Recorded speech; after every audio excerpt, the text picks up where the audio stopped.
आज इस क्लास में हम बात करेंगे मेंस्ट्रुएशन के बारे में, मेंस्ट्रुअल साइकिल के बारे में। एग्जाम में यहाँ से बहुत बार क्वेश्चन आता है। जो भी मेंस्ट्रुअल साइकिल है उसकी फेज है, उससे क्वेश्चन आता है। कब मेंस्ट्रुएशन स्टार्ट होता है, कौन सा हार्मोन जिम्मेदार होता है, कई बार एग्जाम से क्वेश्चन बनते हैं। क्लास आपके लिए बहुत ज़्यादा इंपॉर्टेंट रहेगी, तो क्लास को शुरू से लेकर अंत तक आपको पूरा देखना है। सबसे पहले हम बात करते हैं यहाँ पे इंट्रोडक्शन की। तो देखिए, जो भी आपका मेंस्ट्रुएशन का मतलब क्या होता है, जो भी वुमन में जो पीरियड आते हैं, मेंसेस होते हैं, उसको अपन मेंस्ट्रुएशन बोलते हैं। और उसमें क्या देखने को मिलता है, जो भी आपको मंथली वहाँ पे श्रेडिंग देखने को मिलती है। जो भी यूट्रस की एंडोमेट्रियम होती है वो क्या होने लगती है, श्रेड होने लगती है। यानी मैं आसान भाषा में बात करूँ, मेंस्ट्रुअल अपन इससे उससे कहते हैं कि आपने देखा होगा कि मोस्ट ऑफ जो भी आपकी फीमेल्स है वो बोलते हैं कि उनमें पीरियड आ रहा है। पीरियड आने का मतलब है कि हर महीने की महीने क्या होता है कि ये 28 दिन के पीरियड में नॉर्मल जो भी पीरियड होता है, तो उसमें क्या होता है कि जो भी एंडोमेट्रियम है, एंडोमेट्रियम की जो भी आपकी जो भी फंक्शनलिस्ट लेयर है, ठीक है, एंडोमेट्रियम की जो भी आपकी बेसल, जो भी एक तो बेसल होती है, एक फंक्शनलिस्ट होती है। तो जो भी फंक्शनलिस्ट जो भी लेयर है वो क्या होती है, वो श्रेड होने लगती है, झड़ने लगती है। अब वो झड़ेगी तो वहाँ से आपकी ब्लड निकलेगा, वहाँ पे आपके एंडोमेट्रियल टिश्यूज है, म्यूकस है, वो निकलता है और वो वेजाइना के होते हुए बाहर निकलते हैं। ठीक है, उसको अपन क्या बोलते हैं, आपका मेंस्ट्रुएशन बोलते हैं। ठीक है, तो देखिए, जो भी वुमन के अंदर क्या होता है, जो भी आपकी यूट्रस है वो श्रेड होने लगती है। यूट्रस में आपकी एंडोमेट्रियम की फंक्शनली जो भी लेयर है वो श्रेड होने लगती है। और वो क्या होता है, जो भी ब्लड है वो वेजाइना से होके बाहर आने लगता है। ठीक है, ये हमेशा नॉन प्रेगनेंसी में कंडीशन में आता है। ठीक है, नॉन प्रेग्नेंट वुमन में, प्रेगनेंसी में नहीं देखने को मिलता। और ये एक नॉर्मल फिजियोलॉजिक प्रोसेस है जो फीमेल्स के अंदर देखने को मिलती है। और वो भी कौन सी एज में, रिप्रोडक्टिव एज में, प्यूबर्टी के बाद में आता है ना, मतलब प्यूबर्टी के दौरान आता है। प्यूबर्टी मतलब 8 से लेके जो भी 13 साल की एज होती है उसमें आपको प्यूबर्टी वाली कंडीशन देखने को मिलता है। मतलब आपको वहाँ पे जो भी सेकेंडरी सेक्सुअल कैरेक्टरिस्टिक्स है वो देखने को मिलते हैं। ठीक है, मतलब बच्चे की आपकी तुलना में एडल्ट में क्या देखने को मिलता है, मैं उन्हीं की बात कर रहा हूँ। ठीक है, चलिए आगे अपन बढ़ते हैं। नेक्स्ट देखिए डेफिनेशन का इसमें, periodic discharge of blood, mucus और endometrial tissues from the uterus through the vagina due to cyclical hormonal changes. ठीक है, जो भी आपका 28 दिन का जो भी पीरियड आ रहा है उसमें हार्मोन चेंज होते हैं, उसी के हिसाब से क्या होता है, आपको जो भी ब्लीडिंग है वो देखने को मिलती है, मेंस्ट्रुएशन देखने को मिलता है। चलिए नेक्स्ट मैं बात करूँ, यहाँ पे कुछ की टर्म है जहाँ से एग्जाम में क्वेश्चन आता है। मेनार्क जो पहला पीरियड होता है, पीरियड की स्टार्ट होती है। ठीक है, जो भी मेंस्ट्रुएशन की स्टार्ट होती है, जो पहला होता है उसको मेनार्क बोलते हैं।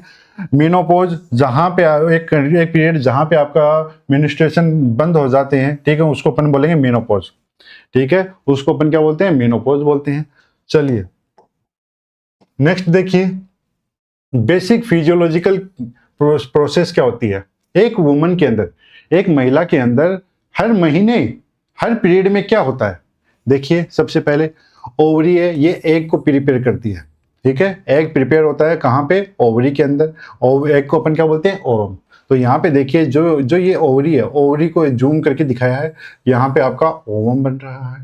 ठीक है, यहाँ पे आपका देखिए, जब ओवम बनेगा उस समय पे क्या होता है, एस्ट्रोजन और आपको प्रोजेस्टेरोन का लेवल है वो क्या होता है, वो बढ़ता है। उसके कारण से यहाँ पे जो भी आपकी यूट्रस की थिकनेस है वो बढ़ जाती है। यूट्रस क्या होती है, बढ़ जाती है। अगर फर्टिलाइजेशन हुआ, ठीक है, फर्टिलाइजेशन हुआ तो आपकी यूट्रस है वो तैयार रहेगी। फर्टिलाइजेशन हुआ तो यूट्रस तैयार रहेगी, इसीलिए इसकी क्या होती है, थिकनेस है वो बढ़ती है। अगर फर्टिलाइजेशन नहीं हुआ, फर्टिलाइजेशन का मतलब क्या सभी जानते हो, आपका स्पर्म और ओवम दोनों मिक्स होते हैं, दोनों क्या करते हैं, जुड़ते हैं और उसको प्रोसेस को अपन फर्टिलाइजेशन बोलते हैं।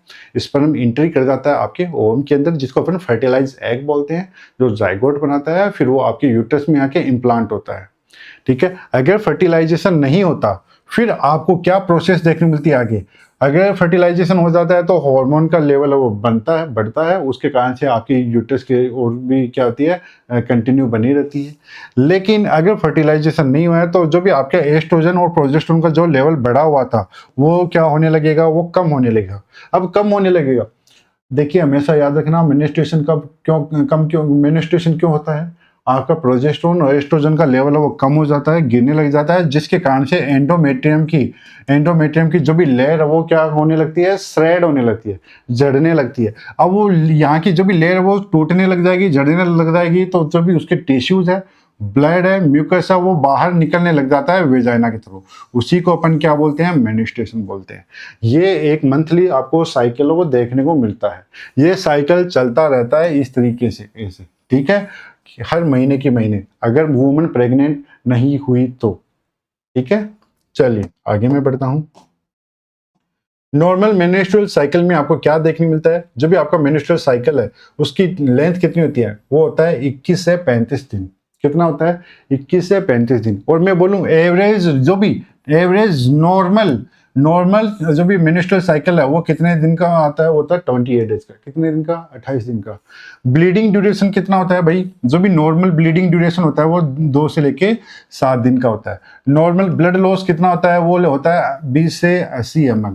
अगर मैं बात करूं एवरेज, मोटा मोटी की बीच का मान लेते हैं, वो होता है 35 ml। कितना होता है, 35 ml।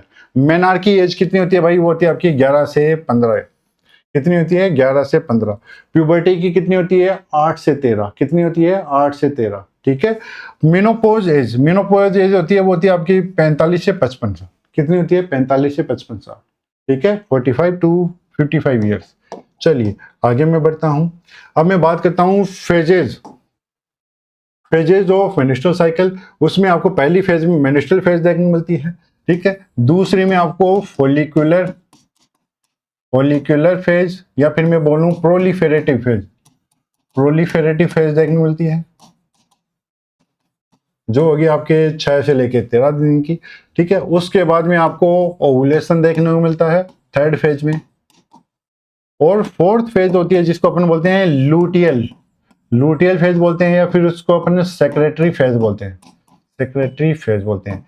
इन्हीं फेज में आपका पूरा मेन्स्ट्रुअल साइकिल होता है। ये 4 फेज में आपको मेन्स्ट्रुअल साइकिल है वो देखने को मिलता है। इसी के बारे में अपन आगे बात करेंगे।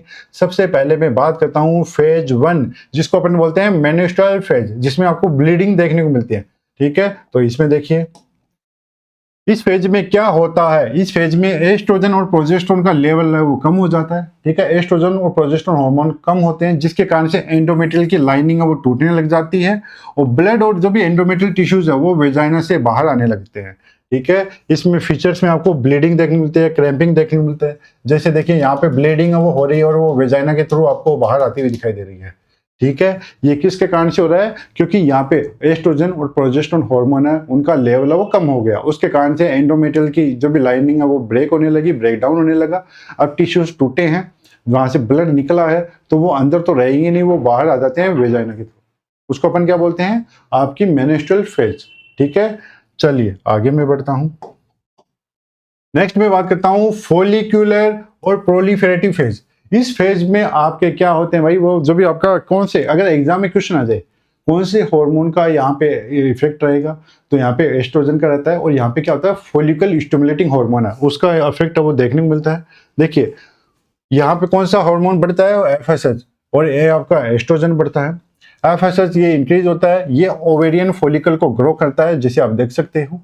One of follicle become dominate, ठीक है। वहां पे देखिए कई फॉलिकल बनते हैं, लेकिन एक फॉलिकल होता है वो क्या करता है, वो ज्यादा बढ़ता है, जो ग्रो करता है, जिसको अपन ओवम बोल रहे हैं ना, उसकी बात कर रहा हूँ, ठीक है। एस्ट्रोजन यहाँ पे बढ़ता है और एंडोमेट्रियम यहाँ पे थिक होने लगती है, ठीक है। और इस एंडोमेट्रियम थिक होने का मतलब क्या है कि जो भी यूट्रस है वो तैयार होनी चाहिए, किसके लिए, प्रेगनेंसी के लिए। क्यों, क्योंकि इसके बाद में 13 दिन के बाद में आपके 14 दिन पे क्या होता है, ओवुलेशन। क्या होता है, ओवुलेशन। अगर उसी टाइम पे क्या हुआ, वुमन ने क्या किया, जो भी आपका रिप्रोडक्शन, यानी जिसको अपन बोला कि अपन यानी जो भी सेक्सुअल एक्टिविटी की, तो वहां से स्पर्म आता है, स्पर्म आके जो भी आपके ओवम से मिलेगा, तो तभी तो फर्टिलाइजेशन होगा। और फर्टिलाइजेशन के लिए क्या जरूरी है, फर्टिलाइजेशन के बाद में वो इम्प्लांट होगा, तो इम्प्लांट कहाँ पे होता है, यूट्रस में। तो यूट्रस तो तैयार होनी चाहिए, तो वो किसके कारण से होती है, आपके एस्ट्रोजन के कारण से, ठीक है। एस्ट्रोजन राइज होता है एंडोमेट्रियम के कारण, उसे एंडोमेट्रियम क्या हो जाती है, थिक हो जाती है, वेस्कुलर हो जाती है। इसको अपन बोलते हैं फॉलिकुलर, क्योंकि यहाँ पे आपका फॉलिकल्स वो बनते हैं, ठीक है। और यहाँ पे FSH का जो भी लेवल इंक्रीज रहता है। कोई भी बोले कि फॉलिकुलर और प्रोलिफेरेटिव फेज में कौन सा लेवल बढ़ता है, FSH। अगर मैं आपको जो भी डोमिनेट आपका हार्मोन बोलूँ, तो वो है आपका एस्ट्रोजन, जो क्या करता है, थिकनेस बढ़ाता है आपके एंडोमेट्रियम, ठीक है। चलिए आगे मैं बढ़ता हूं। इसके बाद में आता है आपका ओवुलेशन। थर्ड है ओवुलेशन। ओवुलेशन देखिए, अगर कोई भी पीरियड 28 दिन का है, ठीक है, तो ओवुलेशन 14वें दिन पे होगा। अगर पीरियड आपका 30 दिन का है तो ओवुलेशन आपका 16वें दिन पे होगा। अगर आपका पीरियड 32 दिन का आ रहा है तो 18वें दिन पे ओवुलेशन होगा। ठीक है, जितना भी आपका पीरियड है उसमें से -14 कर देना। ठीक है, तो देखिए यूजुअली अगर 28 दिन का नॉर्मल 28 दिन का होता है तो वो 14वें दिन पे आपको क्या देखने मिलता है, ओवुलेशन देखने मिलता है 14 डे पे। ठीक है, यहाँ पे आपका LH है, LH मतलब ल्यूटिनाइजिंग हार्मोन है, वो क्या होता है, बढ़ता है। देखिए LH, ये LH है वो बढ़ रहा है कब, आपके ओवुलेशन के टाइम में। देखिए यहाँ पे देखिए क्या होता है, मेच्योर ओवम है वो रिलीज होता है ओवरी से, और एक वो फिर फेलोपियन ट्यूब में इंटर करता है। देखिए यहाँ पे मैंने बोला कई तरह के फॉलिकल होते हैं, लेकिन एक फॉलिकल होता है वो बढ़ता है, ग्रोथ करता है। ठीक है, जिसको अपन बोलते हैं आपका क्या, ग्राफियन फॉलिकल। ठीक है, तो देखिए जो भी आपका फॉलिकल है, फिर वो फॉलिकल यहाँ से क्या होता है, रप्चर होता है, और इससे ओवम वो बाहर निकलता है, ओवम बाहर निकलेगा और वो फेलोपियन ट्यूब में इंटर करेगा। ठीक है, देखिए यहाँ पे आपको सिम्टम्स आपको कुछ देखने को मिलते हैं। मिड लोअर एब्डोमिनल पेन होता है, जिसको अपन बोलते हैं मिचेल मर्ग साइन। एग्जाम में कई बार क्वेश्चन आया हुआ है। मिचेल मर्ज मतलब मिडल, ठीक है, जो मिडल लोअर एब्डोमिनल पेन है वो देखने को मिलता है, उसको अपन मिचेल मर्ज बोलते हैं। सर्वाइकल म्यूकस वो बढ़ जाता है, और बॉडी टेम्परेचर वो स्लाइटली इंक्रीज हो जाता है। क्यों भाई, किसके कारण से, क्योंकि यहाँ पे आप प्रोजेस्टेरोन का लेवल है वो बढ़ता है, उसके कारण से। ठीक है, उसके कारण से क्या होता है, बेसल बॉडी टेम्परेचर वो बढ़ जाता है। ओवुलेशन से पहले बॉडी का टेम्परेचर कम होता है, ओवुलेशन के दौरान, ओवुलेशन के बाद में किसका बॉडी का टेम्परेचर वो क्या होता है, हल्का सा बढ़ जाता है, जिसको अपन बोलते हैं basal body temperature increasing due to increasing of the progesterone. ठीक है, चलिए आगे मैं बात करता हूँ। नेक्स्ट आपकी ल्यूटियल फेज, जिसको सेक्रेटरी फेज भी बोलते हैं। ठीक है, ये 15 से 28 दिन तक चलती है। इसमें प्रोजेस्टेरोन हार्मोन है वो प्रीडोमिनेट होता है। यहाँ पे देखिए कॉर्पस ल्यूटियम बनती है। कॉर्पस ल्यूटियम कहाँ से बन रही है, ओवम निकलने के बाद में एक पीछे एक वो आपकी बॉडी रह जाती है, ग्राफियन फॉलिकल है। ठीक है, उससे देखिए, तो देखिए प्रोजेस्टेरोन ये आपके एंडोमेट्रियम है, उसको सॉफ्ट वेस्कुलर बनाता है, यूट्रस प्रिपेयर करती है इम्प्लांटेशन के लिए। अगर प्रेगनेंसी है वो नहीं हुई तो जो भी कार्पस ल्यूटियम है वो डीजनरेट हो जाता है। ठीक है, कार्पस ल्यूटियम क्या हो जाएगा, डीजनरेट हो जाएगा, हार्मोन कम हो जाएंगे और वापस से पीरियड आ जाएगा, मेनिस्ट्रुएशन है वो स्टार्ट हो जाएगा। ऐसे ये सर्कल बनता है। पहले मेनिस्ट्रुएशन होता है, फिर आपकी प्रोलिफेरेटिव फेज होती है, ओवुलेशन होता है, फिर आपकी ल्यूटियल फेज चलती है, और ल्यूटियल फेज में अगर प्रेगनेंसी लग गई तो पीरियड दोबारा नहीं आएगा। प्रेगनेंसी नहीं लगी, ठीक है, कोई प्रेगनेंसी नहीं है तो पीरियड वापस से आ जाएगा। ठीक है, ऐसे ये सर्किल है। चलिए आगे मैं बात कर रहा हूँ। देखिए यहाँ पे मैंने इसको बनाया है, तो इसमें आपको हार्मोन, यूट्रस की क्या स्टेट रहेगी, ओवरी की क्या स्टेट रहेगी, चारों फेज को मैंने रखा है। ये है मेनिस्ट्रुअल फेज, वो है फॉलिकुलर फेज, ओवुलेशन और ल्यूटियल फेज। यहाँ पे हार्मोन, यहाँ पे यूट्रस और यहाँ पे आपके ओवरी, उनका क्या इफेक्ट रहेगा। ठीक है, देखिए सबसे पहले मैं बात करता हूँ मेनिस्ट्रुअल फेज। ये आपकी कब 1 से लेके 5 दिन पे चल रही है। ठीक है, यहाँ पे आपका जो भी प्रोजेस्टेरोन और एस्ट्रोजन का हार्मोन का लेवल है वो कम होता है। एस्ट्रोजन प्रोजेस्टेरोन हार्मोन का लेवल कम होता है तो एंडोमेट्रियम झड़ने लग जाती है। ठीक है, एंडोमेट्रियम क्या होगी, झड़ने लग जाएगी, श्रेड होने लग जाएगी, और ब्लीडिंग होगी तो वेजाइना से बाहर आ जाएगी। यहाँ पे आपकी ओवरी में अभी तक कोई ज्यादा हलचल है वो नहीं हुई, कोई भी एग है वो मैच्योर नहीं हुआ। अब आते हैं फॉलिकुलर फेज, जिसको अपन बोलते हैं प्रोलिफेरेटिव फेज बोलते हैं, 6 से लेकर 13 दिन में। यहाँ पे आपका एस्ट्रोजन हार्मोन और एफएसएच इसका लेवल है वो बढ़ने लगता है। अब एस्ट्रोजन क्या करेगा, जो भी यूट्रस की लाइनिंग को मजबूत करेगा। ठीक है, और एफएसएच है वो क्या करेगा, फॉलिकल को स्टिमुलेट करेगा। फॉलिकल मतलब ये फॉलिकल बन रहे हैं ना, देखिए इनकी ग्रोथ को बढ़ाने की कोशिश करेगा कौन, एफएसएच। ठीक है, अब ये हो गया 6 से लेकर 13 दिन का समय, आपकी यूट्रस है वो तैयार हो गई। अब क्या होता है, एलएच सर्ज मतलब ल्यूटिनाइजिंग हार्मोन का लेवल बढ़ेगा। हमेशा एग्जाम से क्वेश्चन आता है, ओवुलेशन के लिए कौन जिम्मेदार है भाई, ओवुलेशन के लिए कौन सा हार्मोन जिम्मेदार है, एलएच ल्यूटिनाइजिंग हार्मोन। ओवुलेशन के लिए कौन जिम्मेदार है, ल्यूटिनाइजिंग हार्मोन। ठीक है, यहाँ पे आपकी जो भी थिकनिंग तो आपको देखने को मिल रही है यूट्रस की, और यहाँ पे ओवुलेशन में क्या होता है, मैच्योर एग है वो ग्राफियन फॉलिकल से रिलीज हो जाता है। यही होता है आपके ओवुलेशन में। ल्यूटियल फेज में कौन से हार्मोन का जो भी लेवल बढ़ा रहता है वो होता है प्रोजेस्टेरोन। यहाँ पे एग के लिए प्रिपेयर रहती है आपकी कौन सी, जो भी आपका प्रोजेस्टेरोन इफेक्ट डालेगा किस पे, यूट्रस पे, तो यूट्रस और भी थिक हो जाएगी, और भी तैयार हो जाएगी, वेस्कुलर हो जाएगी, ब्लड सप्लाई वहां पे अच्छी हो जाएगी कि वहां पे अगर कल को फर्टिलाइज एग आए तो आराम से इम्प्लांट हो सके। अगर प्रेगनेंसी नहीं हुई, प्रेगनेंसी हो गई तो कार्पस ल्यूटियम बनी रहेगी, है ना। कार्पस ल्यूटियम कैसे बनी रहती है, आपका जो भी एचसीजी है उसके लेवल से वो बनी रहेगी। अगर प्रेगनेंसी नहीं लगी तो एचसीजी का लेवल नहीं बनेगा, तो कार्पस जो भी आपके ल्यूटियम है वो क्या हो जाएगी, कार्पस अल्बिकस बनके फिर वो डीजनरेट हो जाएगी, गायब हो जाएगी, और अगली बार वापस पीरियड आ जाएगा। ये इनका एक पीरियड है, ठीक है। चलिए मैं आगे बढ़ता हूँ। अब कुछ बात कर लेता हूँ मेनिस्ट्रुअल प्रॉब्लम। कुछ प्रॉब्लम आती है मेनिस्ट्रेशन में, हम उसकी बात करते हैं। देखिए उसके अलग अलग टर्म होते हैं। सबसे पहले मैं बात, एक सेकेंड, हाँ जी, सबसे पहले मैं बात करता हूँ अमेनोरिया। अमेनोरिया का मतलब होता है अब्सेंस ऑफ मेनिस्ट्रेशन, पीरियड आना ही बंद हो गया, ठीक है, उसको अपन क्या बोलेंगे, अमेनोरिया। इसका कारण क्या हो सकता है, प्रेगनेंसी। अगर कोई भी वुमन है वो प्रेग्नेंट हो गई है तो पीरियड तो नहीं आएंगे। पीसीओएस, पॉलीसिस्टिक ओवेरियन सिंड्रोम, या स्ट्रेस हो गया, या थायराइड डिसऑर्डर हो गए, एक्सेसिव एक्सरसाइज होगी, उस टाइम पे क्या होता है, आपको अब्सेंस ऑफ मेनिस्ट्रेशन देखने को मिलता है। डिसमेनोरिया किसे बोलते हैं, पेनफुल मेनिस्ट्रेशन, ठीक है। मेनिस्ट्रेशन के दौरान पे क्या हो रहा है, एब्डोमेन, जो भी एब्डोमेन क्रैम्प्स है वो ज्यादा देखने को मिल रहे हैं, दर्द ज्यादा देखने को मिल रहा है, उसको अपन बोलते हैं डिस्मेनोरिया। ये प्रोस्टाग्लैंडिन है उसके एक्सेस होने के कारण से देखने को मिलता है। एंडोमेट्रियोसिस हो गया, फाइब्रोइड्स हो गया, उस वाली कंडीशन में। मेनोरेजिया, एग्जाम से कई बार क्वेश्चन आया हुआ, एक्सेसिव मेनिस्ट्रुअल ब्लीडिंग हो रही है, उसको अपन क्या बोलते हैं, मेनोरेजिया।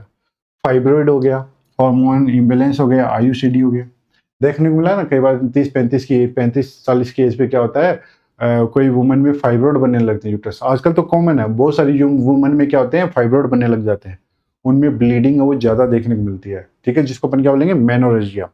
ओलिगोमेनोरिया, ओलिगोमेनोरिया मतलब मेनिस्ट्रुअल साइकिल है वो क्या हो रहा है, बहुत लेट आ रहा है, बहुत देरी से आ रहा है, बहुत कम आ रहे हैं। तो कम आ रहे हैं तो मतलब उसकी साइज है वो बढ़ गई, मतलब कि 35 दिन के ज्यादा इंटरवल से अगर पीरियड आ रहे हैं उसको अपन ओलिगोमेनोरिया बोलते हैं। पीसीओएस में देखने को मिलता है, पॉलीसिस्टिक ओवेरियन डिजीज में देखने को मिलता है, स्ट्रेस हो गया, वेट लॉस हो गया, उस वाली कंडीशन में। पॉलीमेनोरिया, पॉलीमेनोरिया मतलब मेंस्ट्रुअल साइकिल ज्यादा हो गई, पॉली मतलब होता है ज्यादा। अब ज्यादा कब हो गए, जब पीरियड वो शॉर्ट मतलब कम समय में आ रहे हैं, कि महीने में 2 बार आ गई, ठीक है, कि मतलब फ्रीक्वेंट मेनिस्ट्रेशन, 21 दिन के से कम समय में क्या आ रहे हैं, आपके पीरियड आ रहे हैं, उसको अपन बोलेंगे पॉलीमेनोरिया। हार्मोनल इम्बेलेंस हो गया, या पेल्विक इन्फ्लामेटरी डिजीज होगी। चलिए नेक्स्ट में बात करूं, एक होता है आपका हाइपोमेनोरिया। हाइपोमेनोरिया, मेनोरिया मतलब होता है पीरियड, और हाइपो मतलब कम। पीरियड का जो भी अमाउंट है, पीरियड में जो भी ब्लड लॉस हो रहा है वो कम हो रहा है, ठीक है, बस कुछ 1-2 स्पॉट आ रहे हैं, स्कैंटी मेनिस्ट्रुअल जो भी फ्लो देखने को मिल रहा है, यह हार्मोनल कॉन्ट्रासेप्टिव स्ट्रेस के कारण भी देखने को मिलता है। एक होता है मेट्रोरेजिया, ठीक है, जो भी आपकी ब्लीडिंग है वो पीरियड्स में हो रही है, ठीक है, थोड़ी हुई थोड़ी रुक गई, थोड़ी हुई थोड़ी रुक गई, मेट्रोरेजिया। पॉलिप्स, सर्वाइकल लेशन और हार्मोनल डिसऑर्डर के कारण से हो रहा है। मेनोमेट्रोरेजिया, हैवी ब्लीडिंग हो रही है और इरेगुलर ब्लीडिंग हो रही है, ठीक है, बहुत ज्यादा ब्लीडिंग हो रही है और कोई रेगुलर नहीं है, इरेगुलर हो रही है, तो ये कोई भी यूट्राइन पैथोलॉजी के कारण से, हार्मोन इम्बेलेंस के कारण से देखने मिलता है। प्री मेनिस्ट्रुअल सिंड्रोम किसे कहते हैं, जिसको पीएमएस बोलते हैं। यह सिम्टम्स आपको देखने मिलता है मेनिस्ट्रुएशन से पहले, ठीक है, मेनिस्ट्रुएशन से पहले आपको ये वाले सिम्टम देखने मिलते हैं कि मैंने पीरियड आया नहीं, उससे पहले पीरियड के सिम्टम्स आ गए, उसको अपन बोलते हैं पीएमएस। हार्मोनल फ्लक्चुएशन के कारण से देखने मिलता है। एक होता है प्री मेनिस्ट्रुअल डिस्फोरिक डिसऑर्डर, ठीक है, ये सीवियर फॉर्म है आपके पीएमएस की, जो ये भी सीवियर हार्मोनल सेंसिटिविटी के कारण से आपको देखने को मिलते हैं, ठीक है। चलिए मैं आगे बढ़ता हूं। नेक्स्ट देखिए, कई बार कार्पस ल्यूटियम से एग्जाम में कई बार क्वेश्चन आते हैं। देखिए कार्पस ल्यूटियम को यहाँ पे मैं इंक्लूड भी कर लेता हूँ। देखिए कार्पस ल्यूटियम में ये फॉर्म होती है जब ग्राफियन फॉलिकल है वो रप्चर होता है ओवुलेशन के, ओवुलेशन के टाइम में। देखिए आपने देखा होगा ऐसे ग्राफियन फॉलिकल होता है, उसके अंदर क्या होता है, ओवम होता है। अब ये रप्चर हो गया, ठीक है, ये रप्चर हो गया ऐसे, और ये ओवम तो बाहर चला गया, ओवम तो बाहर चला गया। अब ये जो भी आपकी बॉडी है ये इस तरीके की देखने को मिलती है, एक येलो कलर की बॉडी देखने को मिलती है। वो येलो कलर की बॉडी क्या करती है, उसको अपन क्या बोलते हैं, आपके कार्पस ल्यूटियम बोलते हैं, ठीक है, उसको अपन क्या बोलते हैं, कार्पस ल्यूटियम बोलते हैं। तो ल्यूटिनाइजिंग हार्मोन ये जिम्मेदार है आपके किसके लिए, फॉर्मेशन के लिए, कार्पस ल्यूटियम के लिए। क्यों, क्योंकि ल्यूटिनाइजिंग हार्मोन क्या करवाता है, ओवुलेशन करवाता है। ओवुलेशन होगा तभी तो आपका ओवम निकलेगा, और आपकी जो भी ग्राफियन फॉलिकल है वो आगे किस में बनेगा, वो बनेगा आपके कार्पस ल्यूटियम में। कार्पस ल्यूटियम ये सिक्रेट करता है प्रोजेस्टेरोन को। क्यों, क्योंकि भाई अब कार्पस ल्यूटियम में वो आप अगर वहाँ पे प्रेगनेंसी लगी तो प्रेगनेंसी के लिए आपको क्या करना होगा, प्रोजेस्टेरोन का लेवल वो मेंटेन करके रखना पड़ेगा। प्रोजेस्टेरोन ये आपके एंडोमेट्रियम को इम्प्लांटेशन के लिए तैयार करता है। अगर फर्टिलाइजेशन नहीं हुआ तो कॉर्पस ल्यूटियम ये क्या हो जाता है, गायब हो जाता है कॉर्पस एल्बिकेंस की फॉर्म में। ठीक है, डीजनरेशन आपका कॉर्पस ल्यूटियम है, ये अगर आपका कॉर्पस ल्यूटियम है गायब होने लग गया, ठीक है, ये डिसअपीयर होने लग गया, तब क्या होगा, प्रोजेस्टेरोन का लेवल कम हो जाएगा। अब प्रोजेस्टेरोन का लेवल कम हुआ तो क्या होगा, वहां पे आपको मेनिस्ट्रेशन देखने को मिलेगा। ठीक है, लाइफ स्पान कितना रहता है कॉर्पस ल्यूटियम का, वो रहता है लगभग 14 दिन का। कितने दिन का होता है, 14 दिन का। ठीक है, नॉन प्रेग्नेंट वुमन में। इन प्रेगनेंसी, अगर मैं बोलूँ प्रेग्नेंट वुमन में कॉर्पस ल्यूटियम ये किसका, ये क्या करती है, ये एचसीजी को मेंटेन करती है। सॉरी, प्रेगनेंसी में क्या होता है कि जो भी आपका कार्पस ल्यूटियम है, ठीक है, वो किसके द्वारा मेंटेन होता है, आपके एचसीजी के द्वारा। ठीक है, corpus luteum of pregnancy is called corpus luteum gravidate. ठीक है, जब भी प्रेग्नेंट वुमन में जो कार्पस ल्यूटियम है उसको अपन क्या बोलेंगे, ग्रेविडाइटिस। ठीक है, चलिए आगे भी बढ़ता हूँ। कार्पस ल्यूटियम में ये कंटिन्यू करती है हार्मोन सिक्रेशन को जब तक कि प्लेसेंटा काम करना शुरू न कर दे। जब तक प्लेसेंटा नहीं बनेगी, नॉर्मल प्लेसेंटा आपके 8 से 10 वीक पे पूरी तरीके से तैयार हो जाती है, उसके बाद में आपकी देखिए इतने दिन काम करेगी कार्पस ल्यूटियम। कार्पस ल्यूटियम का काम, जब प्लेसेंटा तैयार हो गया ना, फिर कार्पस ल्यूटियम का काम पूरा हो गया, अब काम करेगी प्लेसेंटा। ठीक है, तो 10 से 12 वीक का वो समय लगता है। प्रोजेस्टेरोन जो भी आपके कार्पस ल्यूटियम से निकलता है वो प्रेगनेंसी को मेंटेन करने में मदद करता है अर्ली प्रेगनेंसी में। अगर कार्पस ल्यूटियम है वो फॉर्म नहीं हुई, अगर वो सही से काम नहीं करेगी तो मिसकैरेज वो देखने को मिलेगा। क्यों, क्योंकि प्रेगनेंसी को सपोर्ट ही नहीं मिल रहा, प्रोजेस्टेरोन हार्मोन ही कम है, तो प्रेगनेंसी को सपोर्ट नहीं मिलेगा। अगर कार्पस ल्यूटियम में ये देखिए, कार्पस ल्यूटियम आपको किस कलर में दिखाई देती है, येलो कलर बॉडी में। तो ये येलो कलर बॉडी किसके कारण से होता है, वो होता है ल्यूटीन पिगमेंट के कारण से। किसके कारण से, ल्यूटीन पिगमेंट के कारण से। ल्यूटियल फेज, ल्यूटियल फेज कौन सी होती है, ओवुलेशन के बाद में। ठीक है, जो भी आपके 15 से लेकर 28 दिन का जो भी पीरियड है, ठीक है, ल्यूटियल फेज, उसमें मेंस्ट्रुअल साइकिल है वो डोमिनेट रहता है किसके द्वारा, आपका प्रोजेस्टेरोन हार्मोन के द्वारा। बेसल बॉडी टेम्परेचर वो इंक्रीज हो जाता है ओवुलेशन के बाद में, मैंने ये बताया था, प्रोजेस्टेरोन के इफेक्ट के कारण से।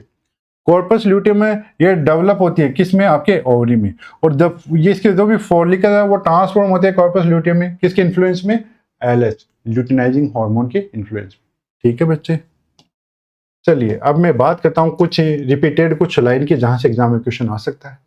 मेनिस्ट्रेशन ये कंट्रोल किसके द्वारा होता है, हाइपोथैलेमिक जो भी पिट्यूटरी ओवेरियन एसपीओ एक्सिस है उसके द्वारा। प्रोजेस्टेरोन है ये मेन हार्मोन है जो सेक्रेटरी फेज में होता है, और प्रोजेस्टेरोन जिम्मेदार है किसके लिए, प्रेगनेंसी की कंटिन्यूएंस के लिए। एस्ट्रोजन ये कॉज करता है प्रोलिफेरेटिव एंडोमेट्रियम का। स्पाइरल आर्टरी अफेक्टेड होती है आपके मेनिस्ट्रेशन के दौरान। एग्जाम में यहाँ से कई बार क्वेश्चन आए, किसमें, फंक्शनल लेयर। मैंने बताया था कि जो भी एंडोमेट्रियम की जो भी फंक्शनल लेयर होती है वो श्रेड होती है, वो झड़ती है। बेसल लेयर है ये रीजनरेट होती है एंडोमेट्रियम में। ठीक है, अब देखिए कई बार क्वेश्चन आता है जो भी प्रीमोडिकल जो भी फॉलिकल है वो किन की साइज की होती है, वो होती है 0.03 टू 0.05 mm। मैच्योर ओवम वो 130 माइक्रोन का होता है, फीमेल्स की सबसे बड़ी जो भी आपकी सेल्स होती है। मैच्योर ग्राफिन फॉलिकल वो होता है 20 mm। ठीक है बच्चे, तो ये था आपके मेनिस्ट्रेशन के बारे में। आई होप आपको ये क्लास अब पसंद आई होगी। अगर ये क्लास पसंद आई तो कोई भी अगर आपका कमेंट है, अगर कोई भी आपका सुझाव है तो आप ज़रूर चैट बॉक्स में हमें यहाँ पे इसके बारे में बता सकते हो। ओम नर्सिंग अकेडमी के साथ जुड़ने के लिए आप सभी का तहे दिल से शुक्रिया। Thank you everyone, thank you so much.